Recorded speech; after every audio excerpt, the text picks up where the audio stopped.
Hey, how you doing? This is John, and welcome to John's Long Box. Today we're looking at the official handbook of the Marvel Universe K to M. This is issue 6. It was $1. This is from Kang to Man Bull, and everybody loves Man Bull. Let's see if I can name everybody on the cover. There we got Kang, purple and green. We got Kazar.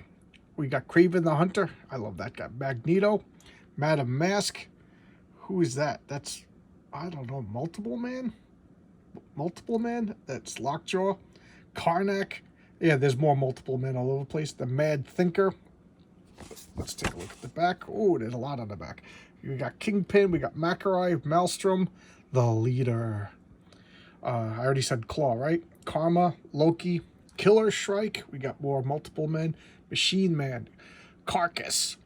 This was the Living Pharaoh. The Lizard.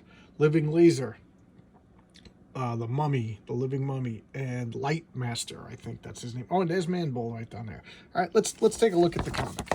Okay, yeah, let's check this out. So I'm just looking over here again to see Brett Breeding. Okay, see if I recognize, or if there's any names I really just don't recognize. Going down the list. Nah, it seems to be a lot like this. Patty again. I keep forgetting to look her up. Patty. Okay, and there's the Indicia 1983. So we got Kang the Conqueror. Let's see. Identity secret is just former aliases Ramatut, the Scarlet Centurion, and future allies is Immortus. So he turns into Immortus. He was in the Loki show. He was the one that abides, and this is what he's gonna, you know. I hope they have a comic book accurate costume. It's kind of cool looking. He's the Conqueror from the future. Kang's ship looks like a butt plug. And speaking of butt plugs, here's Carcass. Look at that. I love Carcass. He's so hokey. He's wonderful. Carcass is he a mutate or is he a deviant? I forget.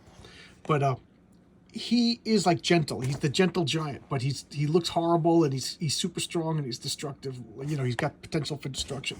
And his name Carcass, but he's got like the heart of a poet. And Thena always seems to like pal around with Carcass and his buddy Reject. And Reject is totally destructive and ready to fight it, but he's beautiful. So that's like Jack Kirby playing on the tropes. So I forget if he's a mutate or a deviant.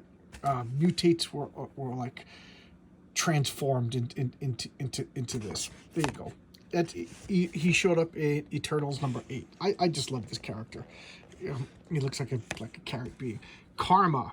She's still around. I haven't seen Karma in a while. She's one of the New Mutants, and if I remember correctly, her story, she got like possessed by the Shadow King, and was mind controlled and got all fat. Yeah, it was just poor girl never had a chance. But her problem is she doesn't have a superhero power. Mind control is not a superhero power. That's a villain power. So you know, she kind of got written out of the comics pretty quick. You know, I can't say I really liked her. Karnak, I love Karnak. Look at him over there.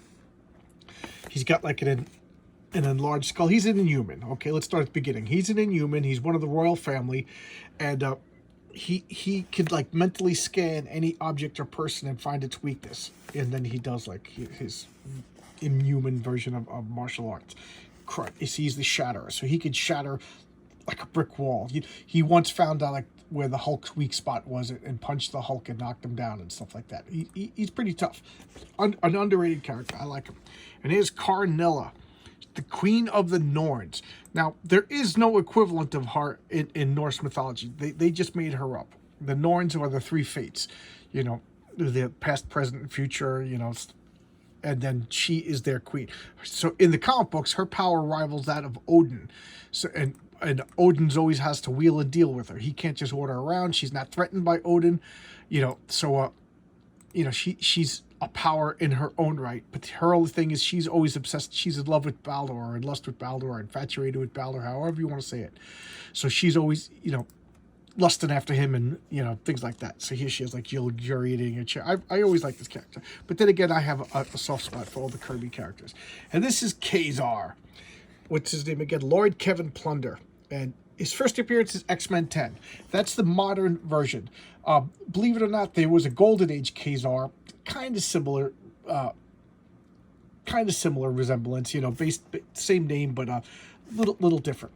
But he's Lord of the Savage Land. I've been reading. I never liked all the jungle stuff, Tarzan stuff when I was a kid, and within like the past 2 years, I've been reading a lot of the like, Tarzan. I read the first two Tarzan novels, got into Khazar comics, barbarian stuff like Conan, stuff like that. I've been reading a lot of. I've been digging it lately. So he's a character that I like. He's actually very smart.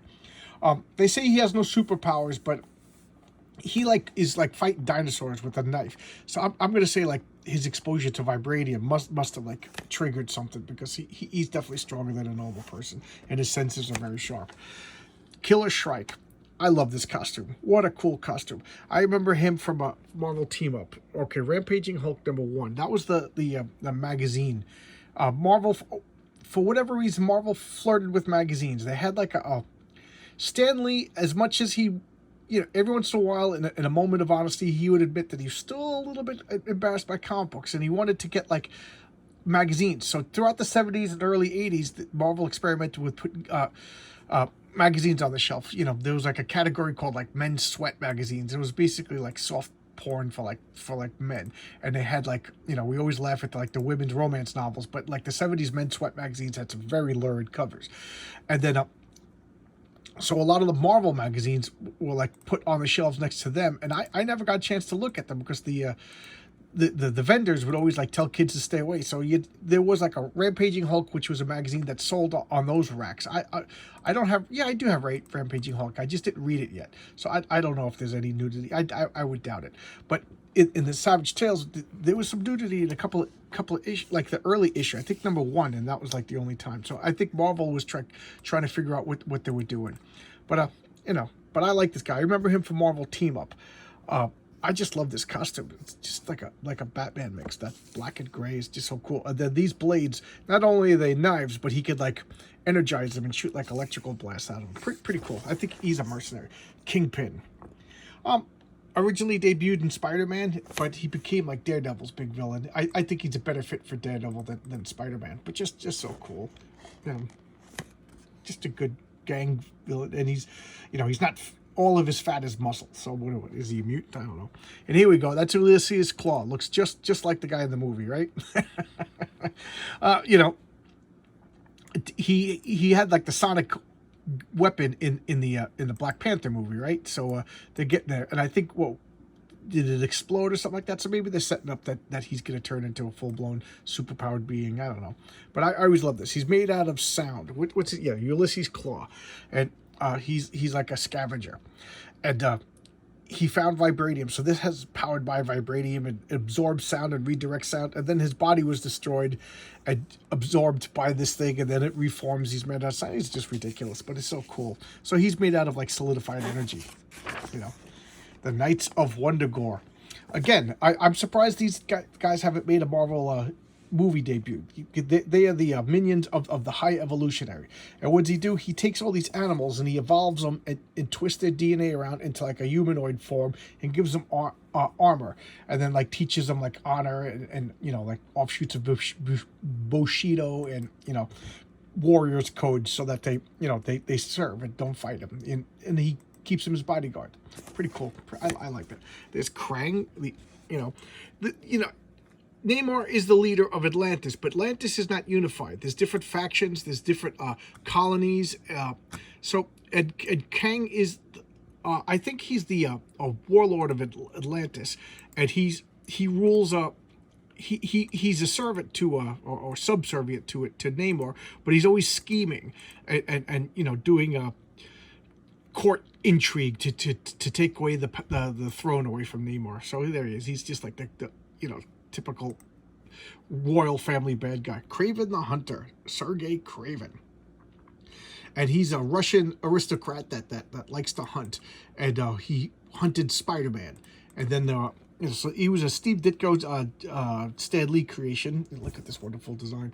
And I thought he was just so cool. And then they had that Kraven's Last Hunt, and I thought that was great. It's such a great story. I won't spoil it. Read that. You could get the trade paperbacks. Read the Kraven's Last Hunt. It's one of the better Spider-Man stories. And it should have been the last Kraven's. Like I knew they were going to bring him back, but had they left him, it would have been such a powerful story. And here's the Kree. like a typical Kree ship, and I love this. This is their uniform, and it's a Kree military uniform. So this is how they show their ranks, and that was Captain, the Captain Marvel. So that was Marvel's original uniform because he was a captain, major, colonel, general. Just pretty cool. I love that. That's just like generic spaceman outfit. And note that they have blue skin. And here's Warlord Crow. He's a general of the Deviant armies. And here he is, as drawn by Jack Kirby. And he could grow horns and pull them back in his head. And he's, I always say this: the Eternals were originally not part of the Marvel universe. They were their own thing, and it was Jack Kirby's explanation for mythology. And Warlord Crow was the inspiration for Satan in the original Jack Kirby version of the Eternals. He was not in the movie, right? They didn't have Warlord Crow in the movie, but maybe he'll be the bad guy in the second movie. And he had like an affair with Thena. So there you go. They left that out. They changed the Thena character a lot in the movie. The Eternals movie was overall pretty dull. Here's Kunlun. This is the city of Iron Fist. Here's the bridge, and this is where Danny Rand's mother was eaten by wolves. Reading that always got to me. What a horrible way to die. She threw herself in front of the wolves so that the wolves would eat her, so Danny could run across the bridge and make it to safety. The ultimate mother sacrifice. Oh boy, the leader. What's his name? Samuel Stearns, the leader. So he was gamma irradiated, and instead of becoming super strong, he became super smart. So he is as intelligent as the Hulk is strong. And then later on, he developed like mind control and telepathy and stuff like that. Like I say, power creep always happens. Villains and heroes always develop new powers and get stronger over time. It's just, they level up is the only way to grow. And Lightmaster. So I was right with Lightmaster. He looks like he's wearing pajamas. I don't know. Not the best. What's his name? Dr. Edward Lansky. I don't really know much about the Lightmaster. I think, yes, Spectacular Spider-Man. He was a Spider-Man villain. That's really all I know. And the Living Laser. He's an Avengers villain. What was he in? The Masters of Evil? Was that the name of the group? The Lethal Legion. There you go. What's his name? Arthur Parks. I couldn't remember that. And again, he could shoot lasers. There's his powers. He could shoot lasers. Look at that costume. It's so, I don't know. So bad it's good. I kind of love it. The Living Monolith. What's his name? Ahmet Abdul. He's an archaeologist. He became he's also the Living Pharaoh. I don't know much about this. I just know he fought the X-Men. Kind of lame. That was like some great Neil Adams artwork though. The Living Monolith. The Living Mummy. Because they can't have undead. This was created during the Comics Code. One of the things that was not allowed in the Comics Code was undead. So you couldn't. So they would have like man-wolf instead of werewolf. And then that's why they have Morbius, the living vampire, because he wasn't undead. So there you go, the Living Mummy. What's his name? Ninkanto. Right? The Living Tribunal. They mentioned him in the Marvel Universe movies, and what was it? Baron Mordo has the wand of the Living Tribunal, and this is like basically like this is as powerful as you're going to get in the Marvel universe. This is the ultimate power, and it is judge, jury, and executioner of the universe. And basically, it's like if it's not God, then it's God's proxy. So there you go, the Living Tribunal. Nothing is more powerful than that. And it's one of those super abstract beings created. First appearance, Strange Tales 157. So I guess, it wasn't. I was going to say Jim Starlin, so I'm glad I didn't say that. So forget that. I'll use my Jedi mind control. And the Lizard, another Steve Ditko, Stan Lee creation. Kurt Connors was working on his. He had lost an arm, and he was trying to learn about regeneration by studying lizards. Gave himself a serum, and now he's basically like a were-lizard. I love that. I love that design. It's the purple pants. Remember, guys, we were going to start a Purple Pants Club. Whatever happened to our Purple Pants Club? And Lockjaw. Okay, so I did a little bit of research since the last time I talked about Lockjaw. And supposedly he was a puppy. They did some experiments on a dog and made that. So he is the one exception that was transformed by the Terrigen Mist that is not human, right? But I really like that idea that it was a normal Inhuman that transformed into that. to me, that would have been a better character, but what do I know? And there's Loki, God of Mischief. Look at that. Look at that, Loki. God of Mischief. Journey into Mystery 85. I got that. So I got Loki's first appearance. What do you want me to say about Loki? Did anybody... I don't know. I heard bad things about the Loki TV show, and I ended up liking it. My only problem, and I do think it's a major criticism, is that Loki was like a NPC in his own... It was like he was a guest star in his own TV show. It was the Sylvie show. But what do I know? All right. Machine Man. I love Machine Man. This is a Jack Kirby creation. And later on, Steve Ditko started drawing. So there you go. You got two of the masters working on Machine Man. Steve Ditko and Jack Kirby. B-list character at best. You know, not the best. X-57, the father made him, and he has like a faceplate and a mask, so he looks like his dead son, so he named him Marin.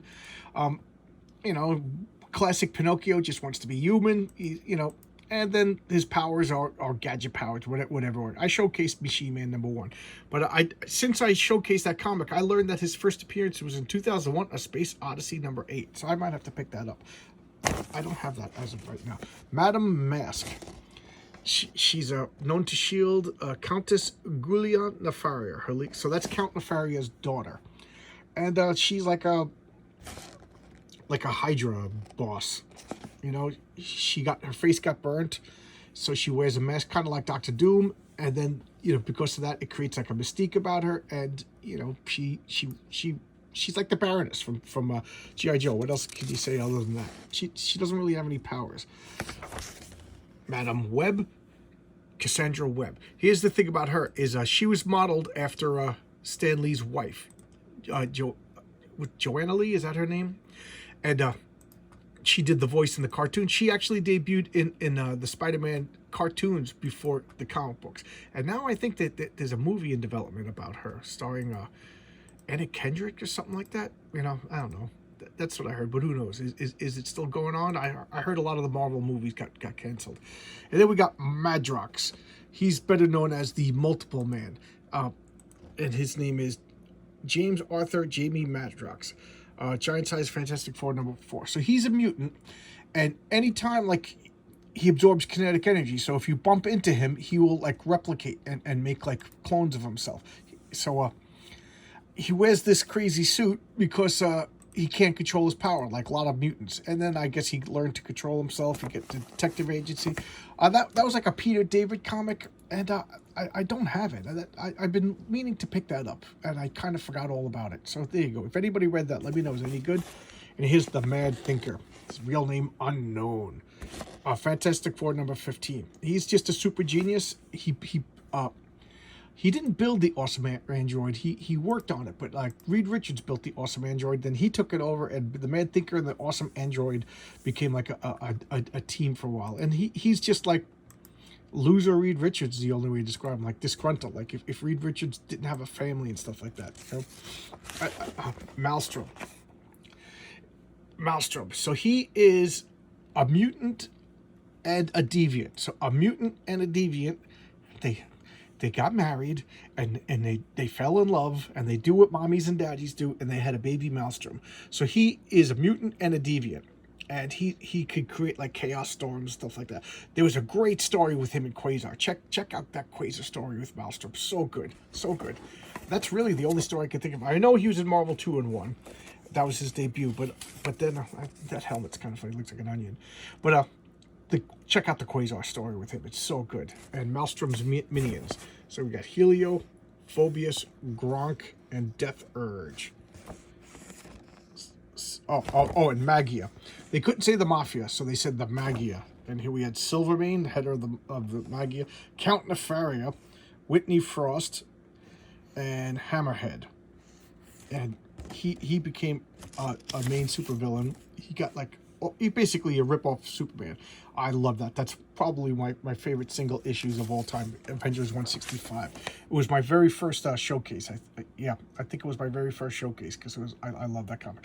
And then we have Magneto. What is his name? Unknown. Magnus. Okay, so this is before they gave him the name. Look, it's just so cool. It's so cool. So Magda was his first wife, and with Magda he had Pedro and Wanda. And then Luna, granddaughter. He has is Polaris still his daughter? I know he pretended to be Polaris, but I don't know. And then so now Wanda and Pedro may not be his children. I don't know. I don't know what's going on with him, but they keep changing stuff. But he was reduced to like childhood by a space alien, Eric Red, and then regrown. So that's how they explain that he's still alive, even though he was tied to World War II. So he doesn't have the Infinity Serum or the Super Soldier Serum. He wasn't frozen in ice. So how do they explain that? Well, an alien de-aged him, but his hair is still silver. So he's not he is 90 years old or whatever, but physically he looks like a 30-year-old man in his prime. And here we have Mercury. Look at that blonde hair. Blonde hair looks just like the woman who played him in the movie. And this is supposed to be Mercury. And I always thought it was funny. If you know what an is, look up what an is, and then you'll understand why it bothers me so much that a female played the god of erections. So that's another one of Hermes' lesser known attributes. So that's funny that a female played the character that's supposed to be the god of erections. So less said about that the better. And then Man Bull. Who does he? Yeah, Daredevil. Daredevil had some lame villains. I don't know much about him. The Krylorians, the Katin. Where are they from? Tales to a Star. Oh, so this is like before comic. Oh, fantastic! I remember that story. The Landax, the Laxida. I always hated that. That's Pip the Troll. Macluians, the Levians. I don't know anything about these. Marvanites, the Megans. Mephistoids. Yes, she's the race of why can't I remember her name? Hebzobah, something like that hangs out with she's like the lover of Corsair from the Starjammers. And the Mechians, they're like a robot race. There you go. That's issue 6. So what do you think of this? I don't know. I love this series. A lot of fun. And again, like RJ reminded me, all of these you could unfold them and put them in order and make like a gigantic poster. And if I remember correctly, they actually sold the poster, so you could pick up a copy of the poster. So there you go. That's Marvel Universe number 6. This is bringing back a lot of memories for me. I love this. I love these comics. There you go. This Madam Man. I don't know. I always liked that character. But then again, I kind of had a crush on the Baroness, so of course I have a crush on the Madam Mask. All right, a little too much information there. All right, I'll see you tomorrow. Bye bye.